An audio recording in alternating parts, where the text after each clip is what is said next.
Василий Егоров вышел в финал чемпионата мира по боксу в Дохе, Катар, и выиграл именную лицензию на Олимпийские игры 2016 года. Всего Василий провел 3 боя и одержал убедительные победы. Самая трудная встреча прошла в воскресенье, где в полуфинале он встретился с филиппинцем Рагеном Ладоном.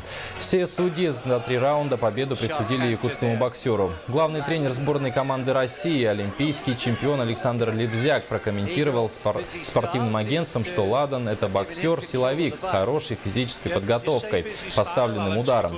Василий соблюдал все указания и может по мощности он уступал, зато по скорости и точности был лучшим, отметил он. Это 7-я по счету завоеванная лицензия на Олимпиаду в Рио-де-Жанейро российскими боксерами. В финале Егоров встретится с кубинцем Яранисом Агригалосом. Бой за титул чемпиона мира состоится завтра в час ночи по местному времени. В манеже Дахсун в Якутске для любителей бокса будет организована онлайн-трансляция. Вход бесплатный.